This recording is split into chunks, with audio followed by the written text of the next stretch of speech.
नमस्कार, मनी गुरु देख रहे हैं आप और आपके साथ मैं हूं स्मिता रशाल। डायरेक्ट फंड या रेगुलर फंड कहां निवेश करना आपके लिए रहेगा फायदेमंद। एक तरफ रेगुलर फंड्स जहां एडवाइजर्स की गाइडेंस आपको मिलती है, दूसरी तरफ होते हैं डायरेक्ट फंड जहां कम एक्सपेंस रेशियो का आपको फायदा मिलता है। तो कम एक्सपेंस रेशियो ने ही डायरेक्ट फंड को क्या ज्यादा पॉपुलर बना दिया, क्योंकि 1% एक्सपेंस रेशियो जैसी छोटी दिखने वाली लागत लंबे समय में बड़े कॉर्पस पर असर डालती है। तो डायरेक्ट फंड या फिर रेगुलर फंड कहां निवेश रहेगा समझदारी भरा कदम आपके लिए, ये हम जानेंगे आज के हमारे शो में। इस शो में हमारे साथ है वाइज इन्वेस्ट के सीईओ हेमंत रुस्तगी और साथ ही mutual fund expert Vishwajeet Parashar भी इस वक्त हमारे साथ हैं। आप दोनों का बहुत स्वागत है हमारे साथ इस शो पर। और ये एक बहुत ही कॉमन प्रॉब्लम है, जब लोगों को जो बिल्कुल नए होते हैं उनको अगर आप कोई फंड दिखाइए, कोई फंड के बारे में बताइए कि यहाँ पर आप निवेश कर सकते हैं, ये यूजुअली आप लोगों के साथ अक्सर होता होगा, तो बड़ी मासूमियत से वो पूछते हैं कि इसमें तो मैडम 2 तरीके के फंड दिख रहे हैं, एक के आगे डायरेक्ट फंड लगा हुआ है और दूसरा जो फंड है वो देखो यहाँ पे रेगुलर ग्रोथ है, तो मैं कौन सा फिर फंड इसमें से लूँ, ये कैसे मैं समझूँ। तो ये तो एक मासूम लोगों के सवालों का जवाब हो गया कि हम बताएंगे कि डायरेक्ट फंड और जो रेगुलर फंड होते हैं उसमें क्या अंतर होता है। लेकिन सर, ये पूरा का पूरा जो प्लान है हेमंत सर, डायरेक्ट और रेगुलर का, ये कैसे काम करता है और इसका फर्क बेसिकली होता क्या है?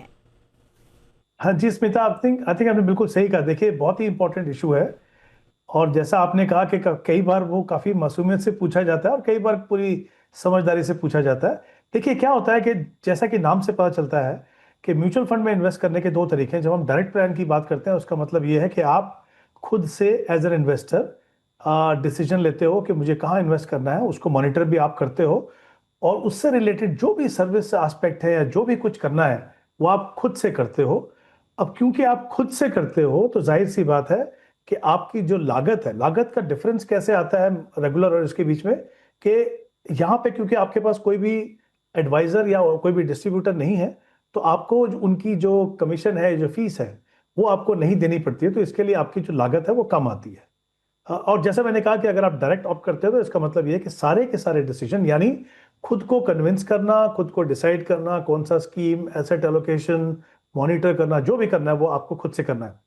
दूसरी तरफ जब हम रेगुलर प्लान की बात करते हैं तो वहां पे आपको या तो कोई म्यूचुअल फंड डिस्ट्रीब्यूटर मिलते हैं या फिर कोई एडवाइजर मिलते हैं जो आपको मदद करते हैं। वो किस तरीके से मदद करते हैं, ये सारी चीजें। देखिए, इन्वेस्टमेंट एक प्रोसेस होता है जो शुरू होता है जिस दिन आप इन्वेस्ट करते हो, खत्म होता है जिस दिन आप अपने गोल्स को अचीव करते हो। और कुछ गोल्स तो ऐसे हैं जैसे रिटायरमेंट प्लानिंग, और रिटायरमेंट के बाद भी जब तक आप अलाइव है तब तक वो आपका गोल चलता रहता है। तो कहीं ना कहीं आपको ये इस दौरान जो भी चैलेंजेस आएंगे वो आपको मदद करते हैं, आपको हैंड होल्डिंग करते हैं कि जब मार्केट में वॉलेटिलिटी हो उसको कैसे संभालना है, किस तरह के फंड आपके लिए काम करेंगे, वो जो आपके जो फंड्स हैं वो ठीक से काम कर रहे हैं कि नहीं कर रहे हैं, या सर्विस रिलेटेड जो भी इश्यूज हैं वो आपको वहां से मदद मिलती है। अब क्या होता है कि ये बात तो बिल्कुल जाहिर सी बात है कि जब आप किसी एडवाइजर या डिस्ट्रीब्यूटर की सर्विसेज लेते हो तो उनको उनकी फीस देनी पड़ेगी, तो वो mutual fund as a commission उनको देता है। इसका मतलब है कि आपकी लागत थोड़ी बढ़ती है।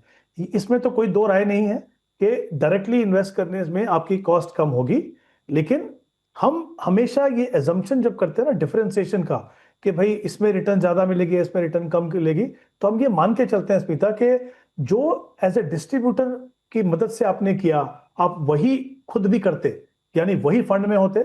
ऐसा भी हो सकता है कि आप किसी अच्छे फंड में नहीं हो, आपने 1% बचाया, और ये भी मैं बता दूं आपको कि 1% शुरुआत में होता है, जैसे जैसे एयूएम बढ़ता जाता है फंड का, उसकी जो लागत है वो कम होती है और कमीशन भी कम होता रहता है। तो कॉस्ट में फर्क है, लेकिन उसके बदले में आपको बहुत कुछ मिलता है। कुछ चीजें आप क्वांटिफाई नहीं कर पाते हो, कुछ चीजें आप क्वांटिफाई कर पाते हो। तो ऑब्वियसली इन दोनों में से कहां जाना है वो डिपेंड करता है कि आप किस तरह के निवेशक हैं, कितने कॉन्फिडेंट हैं कि आप खुद से अपनी इन्वेस्टमेंट को देख सकते हो। बिल्कुल। और आजकल तो डीआईवाई का इतना ज़्यादा चलन बढ़ गया है कि लोग सोचते हैं कि वो खुद ही बहुत अच्छा अपना खुद का जो पोर्टफोलियो मैनेज कर सकते हैं। लेकिन फिर भी पराशर जी, डायरेक्ट फंड के तो सारी बातें हमने बारीकियां समझी हेमंत जी से, मैं थोड़ा रेगुलर प्लान आपसे समझना चाहूँगी। सिर्फ एक्सपेंस रेशियो के हिसाब से कि वो थोड़ा महंगा पड़ता है, रेगुलर प्लान की तरफ ना देखना, क्या ये भी समझदारी भरा कदम होता है? जी बिल्कुल। देखिए, मेरे हिसाब से जब आप निवेश करना शुरू करते हैं, अगर आप शुरुआती निवेशक हैं, तो शायद आप इतनी बारीकियां नहीं समझते हैं, मार्केट के उतार चढ़ाव नहीं समझते हैं, फंड कौन सा सिलेक्ट करना चाहिए, शायद ये भी एक बहुत बड़ा सवाल हो आपके लिए। तो मेरे हिसाब से उस समय आपको रेगुलर फंड या एक अच्छे एडवाइजर की आवश्यकता पड़ती है। मैं तो ये भी कहता हूँ कि देखिए, क्रिकेट टीम क्रिकेट खेलती है, फुटबॉल टीम खेलती है, फिर वहां पे भी एक कोच होता है, वो एक्सपर्ट है खेलने में, लेकिन एक कोच की आवश्यकता हमेशा रहती है। और ऐसा जरूरी नहीं है कि आपको थोड़ा बहुत यूट्यूब से आपने समझ लिया तो आप डायनामिकली जो बाजार में चेंजेस होते हैं आप उसके हिसाब से अपना पोर्टफोलियो रिव्यू भी कर पा रहे हैं। एक बार तो हो सकता है कि आप फंड चुनाव कर ले, but her bar portfolio review करना या आपकी फाइनेंशियल सिचुएशंस चेंज हो रही हैं या मार्केट की उतार चढ़ाव चेंज हो रहे हैं, तो उसके अकॉर्डिंगली अपने पोर्टफोलियो को बदलना बहुत इंपॉर्टेंट है। इसलिए कोई भी अच्छा सलाहकार अस्मिता जब होता है तो वो स्टार्ट करता है एसेट एलोकेशन से, जो खुद करना बहुत मुश्किल होता है। रिस्क प्रोफाइलिंग जो एक बहुत इंपॉर्टेंट है कि आप किस तरीके के निवेशक हैं, क्या आप एग्रेसिव निवेशक हैं या कंजर्वेटिव हैं।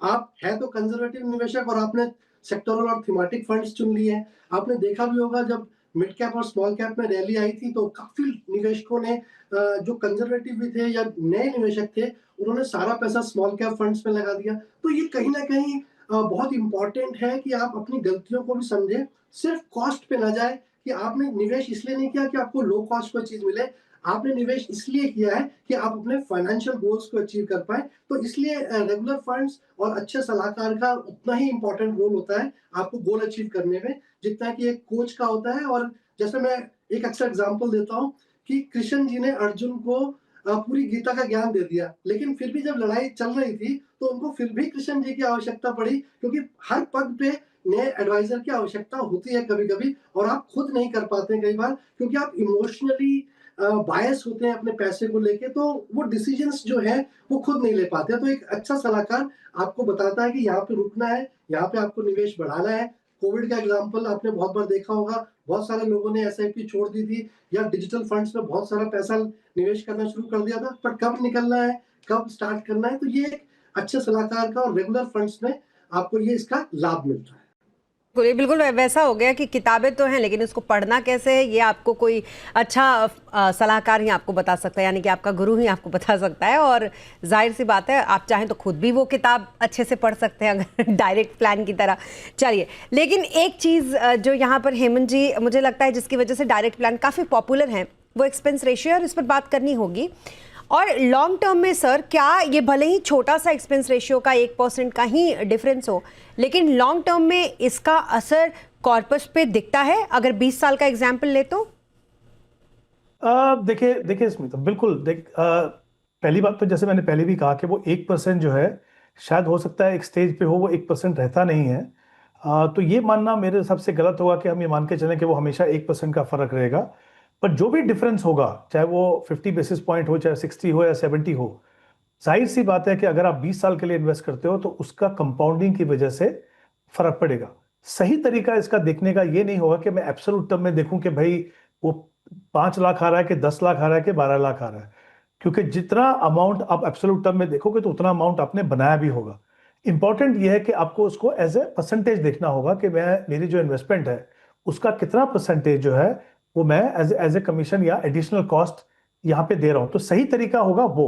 और जैसा मैंने कहा कि over a period of time वो कम होता है डिपेंडिंग ऑन, छोटे फंड में होंगे तो फर्क ज्यादा हो सकता है, पर जैसे जैसे मैंने कहा अगर आप अच्छे फंड में है, पॉपुलर फंड में है, तो एक्सपेंस रेशियो जो है वो डेफिनेटली वहां पे कम होता जाता है। बट इससे इंपॉर्टेंट एस्पेक्ट ये है, जैसा मैंने पहले भी कहा स्मिता, कि हम ये मान के चल रहे हैं कि जैसा डिसीजन, मैं ये बिल्कुल भी नहीं कह रहा हूं कि अगर आप किसी भी म्यूचुअल फंड डिस्ट्रीब्यूटर या एडवाइजर के थ्रू जाते हैं तो आपको हमेशा वहां से बहुत ही अच्छी सलाह मिलेगी। नहीं, आई थिंक वहां पे भी ऐसा कोई जरूरी नहीं है कि हमेशा आपको अच्छी सलाह मिले। तो आई थिंक वो चुनने से पहले भी थोड़ा सा आपको होमवर्क करने की जरूरत है। लेकिन अगर मान लीजिए आपका पोर्टफोलियो अच्छे से कर रहा है, कंसिस्टेंटली अच्छा परफॉर्म कर रहा है, और आप ये मान के चल रहे हैं कि मेरा जो डिफरेंशियल है कॉस्ट में वो इसलिए है क्योंकि अगर मैंने खुद से इन्वेस्ट किया होता तो मैं उसी फंड में करता, वैसे ही मैं बदलाव करता। मैं आपको बताता हूं, बहुत बार निवेशक इन्वेस्ट करना चाहते हैं लेकिन उनको वो लास्ट मिनट पुश चाहिए। फॉर एग्जांपल मैं आपको बताता हूं, हम हमेशा बात करते हैं स्टेप अप एसआईपी की। अब वो जैसे जैसे आपकी इनकम बढ़ी तो हम हमेशा कहते हैं कि भाई अपना उसका 10% जो है वो आप अपना स्टेप अप कर दीजिए ताकि आपको बड़ा कॉर्पस मिले। कितने निवेशक हैं जो खुद को कन्विंस कर पाएंगे कि मुझे ये करना है? तो आई थिंक उसके जो इम्प्लीकेशंस है फाइनेंशियल, उसको हम इग्नोर करते हैं। सिर्फ कॉस्ट को देखना मुझे लगता नहीं बिल्कुल सही होगा। और जैसा मैंने कहा कि 1% वो 1% रहता नहीं है, तो सही तरीका है ये देखने का कि यस, कंपाउंडिंग करेंगे 15-20 साल तो ऑब्वियसली फर्क पड़ेगा। लेकिन जैसा मैंने शुरुआत में भी कहा कि ये आपको जानना जरूरी है कि क्या आप अपना पोर्टफोलियो वैसे ही बना सकते हैं जो एक एक्सपर्ट आपको बना रहा है, उसको मॉनिटर कर सकते हैं, उसमें बदलाव कर सकते हैं। अगर वो नहीं कर सकते तो यकीन मानिए कि नंबर्स में शायद आप 50, 60, 70 बेसिस पॉइंट बचा लें, बट वो जो नुकसान आपका होगा वो आपको दिखेगा नहीं, और वो कहीं ज्यादा हो सकता है जितना आप उससे बचाएंगे। बिल्कुल। अब चलिए, हमने ये डायरेक्ट और रेगुलर प्लान के बारे में सब कुछ समझ ही लिया, तो मुझे एक बात बताइए पराशर जी, किस तरीके के वो निवेशक हैं जिन्हें रेगुलर चुनना चाहिए, और कौन है वो जिनको डायरेक्ट चुनना चाहिए, और क्या निवेशकों को ज्यादा पसंद डायरेक्ट आ रहा है? देखिए, जो निवेशक फाइनेंशियल मार्केट को समझते हैं और डिसिप्लिन्ड हैं और मार्केट के उतार चढ़ाव को देख चुके हैं, तो उनके लिए मेरे ख्याल में डायरेक्ट ऑप्शन अच्छा है। और क्योंकि एमफी ने, सेबी ने ये दोनों ही ऑप्शन रखे हुए हैं कि जिस तरीके का भी निवेशक हो तो वो अपना प्लान चूज कर सकता है। तो अगर आप बिल्कुल डिसिप्लिन हैं, आप जब मार्केट करेक्शन होती है 20%, 15%, और आप अपनी एसआईपी कंटिन्यू रखते हैं, तो ये सवाल आपको हमेशा पूछना है कि कोविड में क्या आपने एसआईपी कंटिन्यू करी थी या रोक दी थी। तो अगर इस तरीके का डिसिप्लिन है और बिल्कुल बारीकियां समझते हैं, अपना पोर्टफोलियो कंस्ट्रक्ट खुद कर सकते हैं, हर साल एक बार रिव्यू भी कर सकते हैं, और जैसा भी हेमंत जी बता रहे थे, अपनी स्टेप अप कर सकते हैं जैसे जैसे आपकी इनकम बढ़ती है, तो डायरेक्ट बहुत अच्छा विकल्प है। यहाँ पे आपको लो कॉस्ट और सेम फंड मैनेजर और सेम तरीके के स्टॉक्स में ही आप निवेश कर रहे हैं।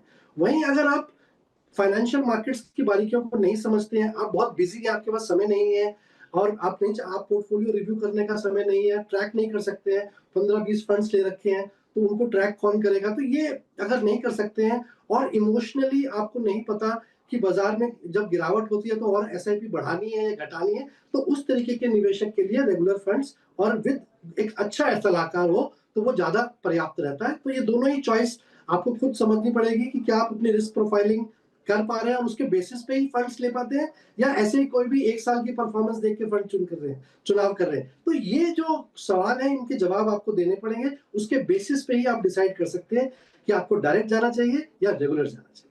बिल्कुल। हेमंत जी, अब मैं थोड़ा सा इसकी लोकप्रियता के लिए इसलिए बात कर रही हूँ क्योंकि जो एयूएम है डायरेक्ट प्लान का, वो लगभग 33 लाख करोड़ से ज्यादा का हो चुका है।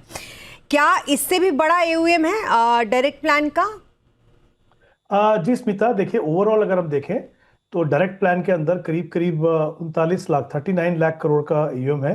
जैसा आपने बिल्कुल सही कहा शुरुआत में कि डू इट योरसेल्फ जो इन्वेस्टर्स हैं, वो उनका जो जो जो इन्वेस्टमेंट है वो है करीब करीब 33 लाख करोड़। उसके अलावा जो पीएमएस और जो रजिस्टर्ड इन्वेस्टमेंट एडवाइजर्स के थ्रू आता है वो है करीब 6 लाख करोड़। उसके सामने अगर हम देखें तो जो रेगुलर प्लान है उसमें 34.68 लाख करोड़ का इन्वेस्टमेंट है। लेकिन मैं यहाँ पे एक चीज बताना चाहूंगा, ये नंबर्स मेरे हिसाब से मिस नॉर्मल है। ये आपको सही मायने में नहीं बताते कि वाकई में क्या डायरेक्ट प्लान इतने पॉपुलर है, क्योंकि ये जो नंबर्स हैं इसमें बहुत बड़ा जो हिस्सा है वो डेट फंड्स का है, वो उन फंड्स का है जो कॉरपोरेट्स जो है वो इन्वेस्ट करते हैं इसके अंदर। लॉन्ग टर्म वेल्थ क्रिएशन की अगर हम बात करें, इक्विटी और हाइब्रिड फंड की अगर हम बात करें, अगर हम इंडिविजुअल की बात करें तो उसका नंबर बड़ा जरूर है डायरेक्ट में। लेकिन अभी भी हम देखें तो जो रेगुलर प्लान के अंदर जो इन्वेस्टमेंट है वो कहीं ज्यादा है। दूसरी बात, काफी सारी ऐसी स्टडीज हुई हैं स्मिता जहां पे ये देखा गया है कि आपकी जो एसआईपी है उसकी एवरेज एज कितने समय तक आपने एसआईपी चलाई, तो उसमें ये बहुत क्लियरली सामने आया कि जो डायरेक्ट इन्वेस्टमेंट होती है, जहां पे इन्वेस्टमेंट खुद से इन्वेस्ट करते हैं, उसकी ड्यूरेशन बहुत कम रहती है। उसमें काफी बार बदलाव होता है, रोकते हैं। लेकिन जो रेगुलर प्लान के थ्रू जो होता है, जो डिस्ट्रीब्यूटर्स या एडवाइजर्स के थ्रू होता है, उसमें देखा है कि होल्डिंग पीरियड कहीं ज्यादा है। तो कहीं ना कहीं वो बता रहा है जो हम बात कर रहे थे कि सहूलियत है आपके पास, आपकी कॉस्ट कम हो सकती है। लेकिन बहुत सारे, जैसे मैंने कहा, जब से आप इन्वेस्ट करते हैं, जब आप अपनी इन्वेस्टमेंट खत्म करते हैं, उसके बीच में बहुत सारे चैलेंजेस हैं। उसको मैनेज करने के लिए आपको मदद की जरूरत है, और इसलिए शायद आपको थोड़ी सी एडिशनल कॉस्ट देनी पड़ती है। और मुझे भी यही सबसे अच्छा लगता है इन दोनों के बीच में। अगर डिफरेंस में आप मुझसे पूछेंगे तो रेगुलर प्लान में जो डिसिप्लिन है ना इस इन्वेस्टमेंट की पूरी जर्नी में, वो सबसे बड़ा फैक्टर है जो मुझे पसंद आता है, क्योंकि डिसिप्लिन ही इस मार्केट में आपसे पैसे बनवाता है। बहरहाल रुकेंगे यहाँ पर एक छोटे से ब्रेक के लिए। ब्रेक के बाद कुछ कॉलर्स के सवाल हम करेंगे शो में शामिल। ब्रेक के बाद उनके सवालों को लेंगे और जानेंगे एक्सपर्ट से उनका जवाब। रुकेंगे एक ब्रेक के।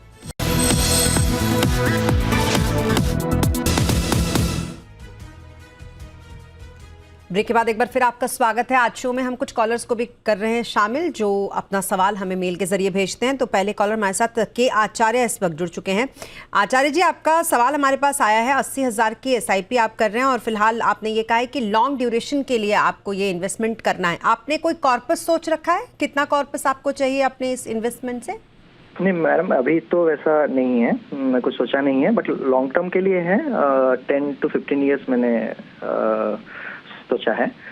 कॉर्पस ऐसा कुछ नहीं है। जस्ट वांटेड ए क्लैरिफिकेशन कि जो मैं इन्वेस्ट कर रहा हूँ, जैसे आईप्रू इक्विटी एंड डेट फंड है, इडेलवेस का बैलेंस्ड फंड है एंड फ्लेक्सी कैप ऑफ पारद पारिक, तो वो तीनों फंड में मैं इन्वेस्ट कर रहा हूँ। Is that correct?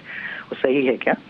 And for short term मैं आईप्रू शॉर्ट टर्म फंड में हूँ। शॉर्ट टर्म एज इन अगर इमीडिएट कभी कुछ जरूरत पड़ता है या फिर विद इन 3 to 5 ईयर्स के बीच में, तो जो मेरा पोर्टफोलियो है, इज दैट करेक्ट? वो मुझे थोड़ा इन्फॉर्मेशन चाहिए। ओके पराशर जी, काफ़ी अच्छा डाइवर्सिफाई इन्होंने पोर्टफोलियो बना के रखा है अपना, और अगर आप देखेंगे तो इस पोर्टफोलियो में लगभग इनको फॉरेन एक्सपोजर भी, इन्होंने इंटरनेशनल एक्सपोजर भी इसमें ले रखा है।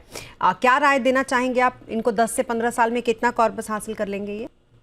देखिए, पहले तो आचार्य जी ने कोई कॉर्पस नहीं सोचा हुआ, तो मैं उनको बता देता हूँ कि किस तरीके का कॉर्पस एक्सपेक्ट कर सकते हैं। तो 80,000 रुपए अगर 12% का CAGR लेके चलते हैं आचार्य जी, तो ये करीब करीब 3 करोड़ 80 लाख बन जाता है 15 वर्ष में।